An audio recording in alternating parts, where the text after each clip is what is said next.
E para analisarmos os temas que estão a marcar esta quarta-feira, é nosso convidado Miguel Rebelo de Sousa. Miguel, Olá, seja bem-vindo, boa noite. Obrigado. Bem-vindo a História Económico. Começamos por esta polémica em torno da Assembleia Geral da PT agora. Também o presidente da OI vai estar amanhã nesta Assembleia Geral para falar aos acionistas da PT-CPS, basicamente tentar dizer quais são as vantagens desta venda da PT Portugal e a fusão com a brasileira OI. Parece-lhe uma boa cartada do Conselho de Administração da PT-CPS? Foi um pedido da administração para a presença do presidente da OI? Acho que, acima de tudo, é uma obrigação dele fazer esse esclarecimento, porque, de facto, qualquer acionista que não tenha tido a mesma capacidade de acesso ao presidente da OI, que se calhar alguns dos principais acionistas tiveram, não tem informação suficiente para poder perceber, de facto, qual é que é a vantagem para ele desta transação. Porque esta transação não é feita a pensar num pequeno acionista, num acionista em geral, não é? Que existem bastantes no mercado, mas sim é pensar principalmente mais... em empresas como a PT, que sim, estão há muitos anos em bolsa e têm muitos pequenos acionistas. Tem muitos pequenos acionistas e tem uma liquidez bastante grande, um free float bastante razoável até. Portanto, quer dizer, a PT é uma empresa até bastante importante no mercado de ações do PSI 20, não é? E se olharmos para todo esse enquadramento e para o contexto do facto da PT ser uma empresa essencial na economia portuguesa, quer dizer, todos nós ficámos um bocado surpreendidos com as reviravoltas que houve ao longo deste processo, não é? Eu diria que nenhum de nós, aqui há um tempo atrás, pensávamos que a fusão PT-OI iria resultar nisto, que é, no fundo, a venda dos ativos PT Portugal, e passamos, pura e simplesmente, a ter uma PT Portugal que passa a ser tida por uma empresa francesa, não é? Não estava nos nossos sonhos sequer aqui há uns tempos atrás, e, portanto, faz todo sentido ele vir fazer esses esclarecimentos. Eu diria que até essa necessidade que sentiu em vir fazer esses esclarecimentos também mostra um pouco o desconforto genérico que se instalou, pelo menos na sociedade portuguesa e na maior parte dos acionistas da PT, com esta situação, porque de facto é uma situação um bocadinho inesperada. Até a própria ameaça de ausência do Dr. Era o que ia dizer, a própria ausência do Presidente da Mesa da Assembleia Geral pode ser também aqui interpretada como um indício de descontentamento. Claro, tem sido até das vozes mais incómodas com todo o processo e já várias vezes manifestou, e esta tem sido, aliás, a principal muleta, digamos assim, da ideia de que esta fusão não faz sentido e que se devia reverter o processo de fusão, inverter o processo de fusão. É verdade que, para quem iniciou o processo de fusão, os princípios que estiveram na base desse processo estão completamente deturpados, porque é uma fusão estratégica, passado pouco tempo passa a ser uma fusão totalmente alienável, passa a ser um investimento financeiro, e eu acredito que uma pessoa como o Dr. Ministro se sinta um pouco defraudado em relação a este processo. Mas porquê nesta altura é que têm surgido tantas posições quase de guerra entre responsáveis da PT, entre a OI, entre o Conselho de Administração, entre o Presidente da Mesa, entre Henrique Granadeiro? Porquê agora? Esta Assembleia já estava marcada há algum tempo, porque agora nos últimos dias é que se intensificaram esta troca de argumentos? Eu percebo a sua questão, até porque parece um bocado uma novela luso-brasileira, como há bocado falávamos. Porque de facto não faz sentido nenhum, quer dizer, a OI já anunciou isto há algum tempo, não foi ontem que anunciou que queria vender a Altice. A Altice. Eu acho que é o desenrolar dos acontecimentos. A partir do momento em que esta Assembleia Geral votar a fusão e aprovar a fusão passa a ser definitiva, não é? A alienação passa a ser definitiva. E portanto eu percebo que, se calhar, olhando para tudo isso, as diferentes partes estão a sentir aqui uma crescente pressão que está a despontar e está toda a convergir para a Assembleia Geral da amanhã. E por isso há aqui uma série de pessoas que sentem que ficam mal no processo, ficam mal na imagem. O Dr. Henrique Granadeiro é uma pessoa que, desde os últimos meses, tem sido apontada como sendo um dos principais responsáveis pela situação atual. Falando, por exemplo, do investimento no papel comercial da Rio Forte, falando de tudo isso, ele acaba por ter sido até agora apontado como um dos principais responsáveis por toda a situação, não é? Mas que depois enviou uma carta ao Presidente da CMVM e da Mesa da Assembleia Geral a dizer que afinal a OI sabia de tudo, a dizer que afinal Zé Nalbava também tinha conhecimento e que esta aplicação na Rio Forte é da responsabilidade da PT Portugal, que pertence à OI, e não da PT-SGPS. Certo. Também não ficou melhor na fotografia agora. Não ficou, é bastante inconsistente, não é? E podíamos dizer, será que está aqui a tentar, no fundo, limpar a sua imagem pessoal? Não sei, se calhar é mais isso. mas de facto, se é esse o objetivo, mais uma vez, como diz, não fica bem na fotografia. Acho que o Dr. Henrique Grandeiro, na altura, quando foi detectado o problema, identificada a situação, devia ter levantado então esses alertas todos e essas situações, porque no fundo a própria percentagem com que a PT ficou da Oi derivou do facto da Oi dizer que não estava a par, não tinha conhecimento daquela aplicação. Ora bem, depois de tudo isso, já há quase 8, 9 meses depois de sabermos tudo isto, é que vem dizer que eles afinal de contas sabiam. Temos pena que ele na altura não tenha falado nisso, não é? Porque realmente não faz sentido nenhum. Acho que o Dr. Henrique Granadeiro está a sentir-se pressionado e percebeu que de facto a sua imagem ficou, a sua credibilidade ficou afetada e de alguma forma está a tentar mostrar que não foi ele o único responsável e que se calhar o teu Dr. Zé Albava, que todos nós, e eu pelo menos falo por mim, acreditava e não fazia sentido nenhum pensar que o Dr. Henrique Zé Albava não sabia da aplicação, vem agora dizer que ele de facto sabia e que eu sabia. Eu devia ter dito na altura, não é? Agora vi depois atrás do prejuízo. E entretanto, hoje já diz que Henrique Nadeiro está a mentir e que ele sim é o responsável. Bem, enfim, já estamos a entrar aqui quase numa guerra. Sim, é uma novela brasileira, porque de facto não faz sentido nenhum. Quer dizer, na altura adequada deviam ter feito isso e deviam ter falado sobre o tema. Se por acaso na altura não veio dizer a público isso, porque é que vem agora dizer? Quer dizer, acho que não lhe fica bem. De facto, ficamos com uma dúvida de quem é que está a dizer a verdade. Hoje, Maria Luísa Albuquerque, no Parlamento, sobre esta questão da PT, disse que aquilo que o Estado tem sempre defendido, ou o Governo tem sempre defendido, em relação à não intromissão do Estado em empresas que são 100% privadas. Neste caso, tendo em conta o peso da PT, o facto de ser uma empresa incumbente no setor e de também ela fazer serviço público e assegurar milhares de postos de trabalho, não deveria de alguma forma preocupar mais o Governo do que aquilo que parece ter demonstrado até agora? Sabe, eu diria que sim, mas eu também digo isso por uma convicção pessoal. Eu também sei que o Governo tem essa posição, os membros do Governo, na sua grande maioria, têm essa posição, e é uma posição que tem sido bastante consistente desde o início. Eu, pessoalmente, tenho algumas dificuldades em convergir com ela, porque, de facto, a PT e o peso da PT são de tal maneira grandes que não faz sentido o Governo não dizer, pelo menos, que está a acompanhar com alguma preocupação o que está a passar. Quer dizer, pelo menos dizer isso. Disse isso em relação ao BES? Disse isso em relação ao BES. Aqui a questão é que já assume, de facto, que é uma situação que não pode, de alguma forma, intrometer-se. Ninguém está a dizer que tem de se intrometer, mas acho que tem que chamar a atenção as diferentes partes, não é? Até porque, como diz, é uma empresa que assegura um serviço público importante, é uma empresa que assegura milhares de postos de trabalho em Portugal, numa situação económica do país que é complicada. Portanto, nós também temos que, de alguma forma, pelo menos, garantir que estamos a vigiar de uma forma próxima o que é que está a acontecer, de forma a cautelar os interesses dos portugueses que trabalham nessa empresa, porque é um grupo de empresas bastante grande e que está presente não só em Lisboa, mas também bastante pelo país. Portanto, há zonas do país onde a PT está presente. Nomeadamente a Covilhã. Nomeadamente a Covilhã. E se por acaso acontece alguma coisa, são postos de trabalho que são bastante estruturais naquela pequena microeconomia, não é verdade? E porque aquelas pessoas, depois a seguir, não têm capacidade de convergirem para outros tipos de empresas ou de empresas, porque de facto não existem naquelas zonas. Por isso a PT é uma empresa bastante relevante e por essa relevância eu até acho que é um bocadinho desagradável a Ministra das Finanças me insistir numa toada muito fria e muito distante do que é quase de desprezo em relação à situação da PT. É uma pena, mas de facto tem sido essa a posição do Governo. Acho que ficava bem ao Governo mostrar uma preocupação, se não com os pequenos acionistas, que também existem e também são milhares, pelo menos com os empregados da empresa e com os empregados que existem localizados pelo país. Miguel Rebelo de Sousa, como espectador desta novela luso-brasileira, como é que vê estas vozes que se têm levantado contra o processo de fusão, com a possibilidade de reverter ou inverter este processo de fusão com a Oi? Parece-lhe possível e parece-lhe proveitoso, já nesta altura em que está praticamente tudo feito, um aumento de capital concluído, ainda se consegue reverter sem prejuízos demais para a PT?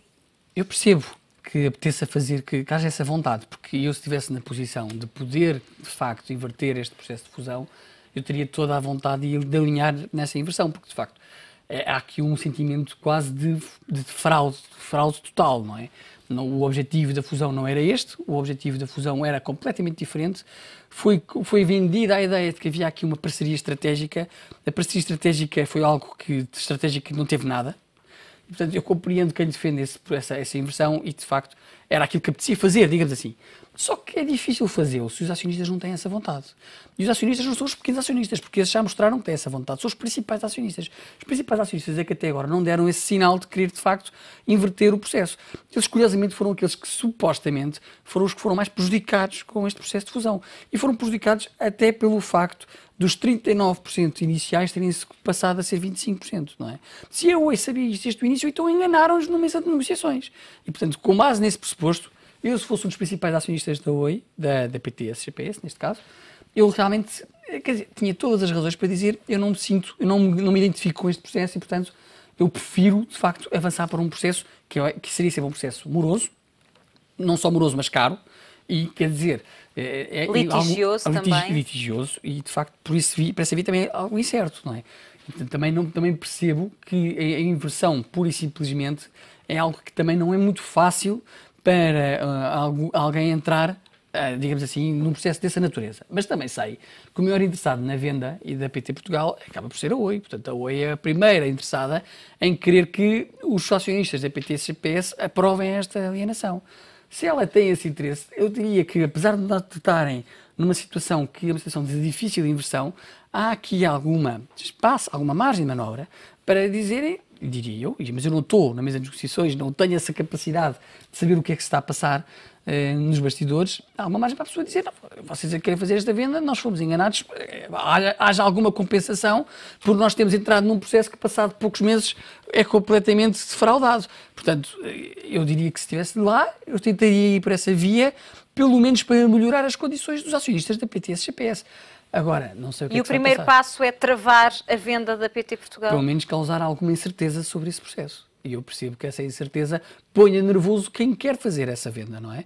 E que na tentativa de garantir a venda, porque de facto é do interesse da Oi ficar com essa liquidez para depois a seguir, pelos vistos, investir em ativos que estão no Brasil à venda, a Oi, para querer solucionar o processo. E esse dinheiro também servirá para abater a dívida da Oi, que é de 15 mil milhões de euros, e a data também se torna mais urgente desta Assembleia Geral, porque há uma Assembleia Geral de obrigacionistas da Oi no dia 26, onde vai definir os prazos para o pagamento de dívida. Mas, mais uma vez, a Oi aí é que tem todo o interesse em que a solução aconteça, não é? É por isso que amanhã cá está o Presidente da Oi. É por isso que está cá amanhã o Presidente da Oi. Senão eu não estaria.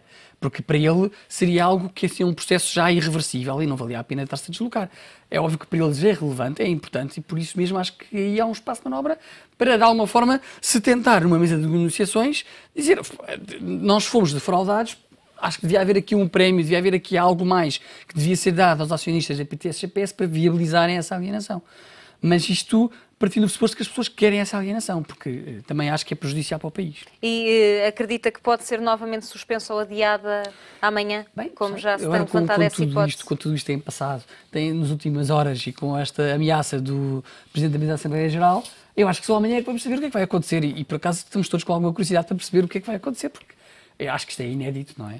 Acho que nunca em 10 dias de suspensão se mudou tanta coisa. Pois, e acho que é um bocadinho inesperado. Eu tive cá a semana passada a comentar e estava já a dar como sendo irreversível este processo, porque de facto não via como é que algo poderia parar este processo de maneira como já estava a ser avançado e até como a forma como os próprios acionistas, os principais acionistas, tinham até agora viabilizado tudo, não é? Portanto, vamos ver. Acho que vai ser interessante perceber o que é que pode acontecer. Miguel Rebelo de Sousa, eu gostava ainda de o ouvir sobre este anúncio do Banco Central Europeu, que já é dado quase como certo. Os grandes meios de comunicação internacionais, a própria agência Bloomberg já está a avançar concretamente valores, 50 mil milhões de euros de injeção de liquidez por mês, a começar já em março até 2016. É mais do que aquilo que antecipavam os analistas. Vai ser uma cartada de mestre de Mário Draghi? Acho que é uma medida que pode ser bastante relevante para o crescimento da economia da Europa no próximo ano, até porque, de facto, está a precisar. Relevante e determinante ou não? Pode ser determinante, mas acho que há aqui algumas coisas que temos ainda de perceber. Primeiro que tudo, no que diz respeito à economia portuguesa, se Portugal vai ter a possibilidade também de beneficiar do programa de quantitative easing ou não, porque, de facto, se impusermos, se for imposta um rating mínimo e esse rating mínimo for investment grade, Portugal já está fora, não é? Portanto, por essa via não iríamos beneficiar. Mas podemos beneficiar indiretamente ou não, através da melhoria das economias da zona euro e através das exportações? Claro que sim, podemos sempre beneficiar de uma forma indireta. Não terá os mesmos efeitos, não é? É óbvio que a economia europeia, de facto, para o próximo ano está a prever ter um crescimento muito baixo e por esta via, de facto, podíamos dinamizar um pouco o mercado de crédito e, acima de tudo, dinamizar o mercado de crédito das principais economias que são elas que têm um crescimento esperado mais reduzido, nomeadamente a França e a Itália, por exemplo, que são economias que têm um crescimento bastante reduzido nos últimos anos. Espera-se que venha a continuar a ser bastante reduzido.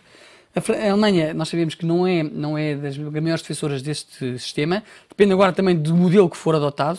Se for o modelo do BCE que compra diretamente, então aí a Alemanha é completamente contra, até agora, pelo menos, mas seria também um modelo mais eficaz. E seria um modelo que, de alguma forma, daria um sinal mais forte para o mercado de apoio e de sustentação da economia europeia. Acho que esse tipo de afinações sobre o modelo, que é se de facto vai haver ou não um limiar mínimo de rating, isto pensando na economia portuguesa, e se é ou não é o Banco Central Europeu, ou se fossem os bancos centrais de cada um dos países a poder comprar a dívida, são também relevantes para perceber de que forma é que isto poderá ter ou não maiores efeitos na economia. Mas, de facto, pode ser determinante. Eu diria que se o Banco Central Europeu puder ele próprio fazer a intervenção direta no mercado, poderá ser mesmo determinante. Acho que vai um pouco atrasado.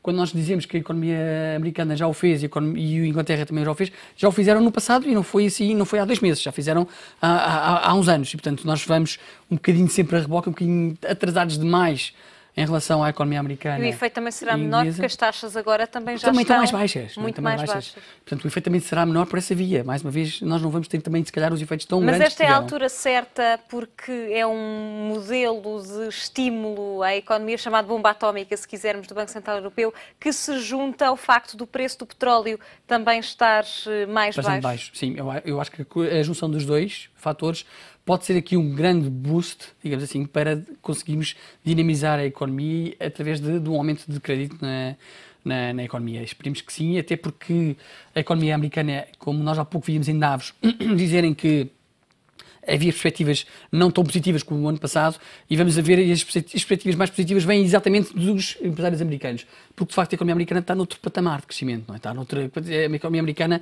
já está numa aceleração bastante razoável e de facto se não formos nós também tentar de alguma forma dinamizarmos a nossa economia europeia, nós corremos o risco de ficarmos para trás e ficarmos numa situação um bocado mais frágil, até porque a economia chinesa também não está a dar tantos sinais, está a dar sinais mais fracos do que no passado, do que os esperados, e isso também é relevante para o crescimento da economia europeia. Ainda assim com crescimentos de 7%, claro, mas a abrandar... Não tem comparação com os nossos, mas também estão num patamar diferente, não é, de crescimento. Mas, de qualquer forma, a economia chinesa não crescer tanto quanto o esperado e crescer menos do que o esperado, do que o verificado nos últimos 15 anos, é relevante, não é? E, portanto, por isso, nós também temos que, de alguma forma, dar aqui um sinal de que nós também estamos a apostar no crescimento da nossa economia para também equilibrarmos aqui um pouco os passos da balança, senão também nós vamos ver, mas a economia americana a crescer mais e nós não vamos conseguir também capitalizar-nos no crescimento da economia americana porque nós também não vamos estar a investir tanto na nossa economia. Portanto, nós temos também que procurar, de alguma forma, incentivar os nossos empresários a investirem para também conseguirmos contrabalançar o efeito da descida da economia chinesa que se perspectiva. E em relação à economia mundial, exatamente, Sim. Começou hoje em Davos o Fórum Económico Mundial, o mais participado sempre, 2.500 pessoas, e um tema muito genérico, novo contexto global para os próximos 10 anos. Sim. Isto realça o quê? Preocupações geopolíticas, fundamentalmente? Sim, curiosamente passámos de uma preocupação económico-social para político-económico-social, no sentido de que pela primeira vez, pelo menos que me recordo, posso estar enganado, as preocupações de ordem de segurança internacional vão passar a estar em cima da mesa, não é? Porque, de facto, os acontecimentos de passadas 2 semanas em Paris acabaram por chamar a atenção para um fator que esteve presente ao longo dos últimos anos, mas que não esteve em cima da mesa porque não esteve tão próximo do centro europeu e do centro mundial, não é? Que é o terrorismo internacional. Desde há uns anos para esta parte que nós não tínhamos tido nenhum atentado de relevância no centro europeu e por isso acho que desta vez isso fez com que voltassem a realçar as preocupações no que diz respeito a focos como o ISIS, a focos como o próprio Al-Qaeda do Iémen e o Boko Haram, que são no fundo, nós até agora achámos sempre que estavam muito localizadas em certas regiões, mas o que é verdade é que elas estão a internacionalizar-se cada vez mais. E isto pode também ter impacto e pode certamente também causar instabilidade nas economias. E quem fez o ataque em Paris eram franceses. Eram franceses. É que cada vez mais nós temos que perceber uma coisa.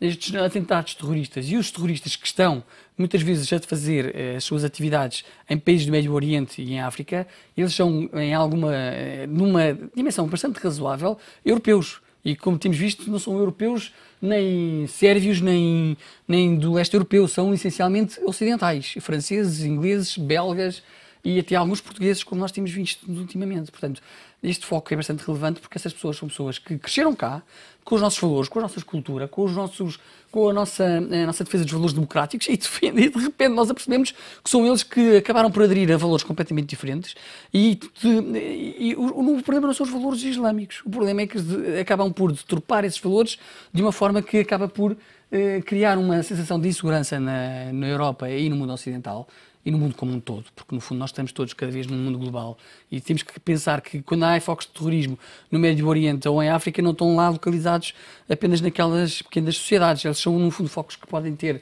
contornos muito maiores do que isso e de facto nós temos que perceber que isso pode ter de facto impacto na vida das pessoas, não só na sua vida diária, mas também na própria economia, porque causa grandes incertezas. Miguel Rebelo de Sousa, muito obrigada pela sua presença neste Hora Económica. Muito obrigado pelo convite.